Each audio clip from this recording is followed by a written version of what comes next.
அனைவருக்குமே வணக்கம். சற்று முன் கிடைத்திருக்கக்கூடிய ஒரு மிக மிக முக்கியமான செய்தி ஒன்று வெளியாகியுள்ளது.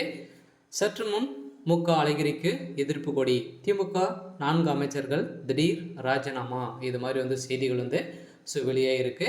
ஏற்கனவே பார்த்தீங்கன்னா திமுகவில் ஸ்டாலின் அவர்களுக்கும் மு.க. அழகிரி அவர்களுக்கும் இடையே பார்த்தீங்கன்னா மிகப்பெரிய மோதல்கள் வெடித்திருந்தது இல்லையா. இந்த மோதலின் அடிப்படையில் பார்த்தீங்கன்னா அவர் இன்னும் திமுக ஸ்டாலின் அழகிரி இடையே பயங்கர மோதல் வெடித்து உள்ளது.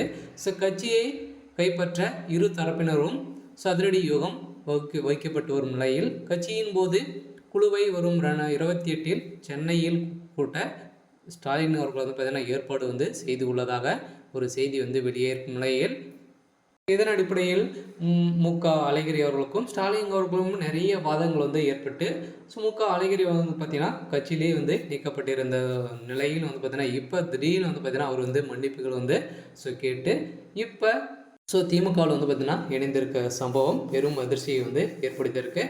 இதை தொடர்ந்து தான் மு.க. அழகிரி அவர்களுக்கு எதிர்ப்புகள் காட்டி வரும் திமுக சேர்ந்த நிர்வாகிகளும் ஒரு 4 அமைச்சர்களும் எதிர்ப்புகள் தெரிவித்துட்டு வரும் நிலையில் தான் பார்த்தீங்கன்னா அவர் அதை கேட்காம திமுக பார்த்தீங்கன்னா அவர் ஏற்றுக்கொண்ட சம்பவத்தினால திடீர்னு மூத்த அமைச்சர்கள் பார்த்தீங்கன்னா ஒரு 4 அமைச்சர்களை ராஜினாமா செய்ய போகிறதாக ஒரு பரபரப்பான செய்தி வெளியே இருக்கு இல்லையா. இவர் பார்த்தீங்கன்னா கருணாநிதி இயக்கும் நிலையில் இப்போது சரி இவங்க முடியாத நிலைக்கு ஆளான பிறகும் சரி அழகிரியால் மீண்டும் திமுகவுக்குள் நுழைய முடியவில்லை. இதன் அடிப்படையில் இன்று நடந்த சம்பவத்தினால் திமுகவின் தலைவர் கருணாநிதியின் மகன் ஸ்டாலின் அவர்கள் பார்த்தீங்கன்னா செய்த சம்பவத்தினால இப்போ மன்னிப்பு கடிதம் எழுதிவிட்டு இப்போ திடீர்னு திமுகவில் இணைந்த சம்பவத்தினால பார்த்தீங்கன்னா திமுகவில் இருக்கக்கூடிய அமைச்சர்களும் நிர்வாகிகளும் எதிர்ப்புகள் கூடி காட்டி வரும் நிலையில் தான் அங்கு முற்கட்சிக்குள்ளே மோதல்கள் ஏற்பட்டு இருக்கு.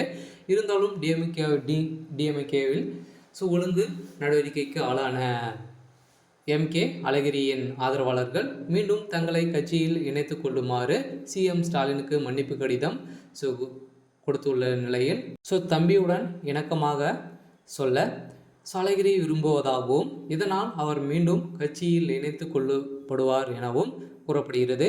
ஆனால் நிர்வாகிகள் சிலர் அவர்களை மீண்டும் கட்சியில் சேர்க்கக்கூடாது என போர்க்கொடி துவைக்க உள்ளதாக வெளியே இருக்கும் நிலையில் திமுகவை சேர்ந்த அமைச்சர்களுக்கு எதிர்ப்புகள் வந்திருக்கும் நிலையில் தான் திடீர்னு அவர் சேர்க்கப்பட்ட சம்பவத்தினால திமுக சேர்ந்த நிர்வாகிகளும் முக்கிய அமைச்சர்களும் ராஜினாமா செய்கிறதுக்கான அனைத்து ஏற்பாடுகளும் நடந்திருக்கு. இதனால் திமுகவுக்குள்ளேயே பார்த்தீங்கன்னா வெடித்திருக்கக்கூடிய கலவரத்தில் முதல்வர் ஸ்டாலின் அவர்கள் எப்படி சரி செய்ய போகிறாரு அப்படின்றது தான் ஒரு மிகப்பெரிய கேள்விக்குறியாக இருந்தாலும் திமுகவுடைய தலைமையகம் என்ன பண்ணும் அப்படின்னு தான் கேள்விக்குறியாக இருக்குது. இருந்தாலும் என்ன நடக்க போகுது அப்படின்றத வெயிட் பண்ணி பார்க்கலாம். இன்றைக்கான அப்டேட் பார்த்தீங்கன்னா இதுதான். மறக்காமல் நம்மளுடைய சேனலை சப்ஸ்கிரைப் பண்ணிக்கோங்க. தேங்க்யூ.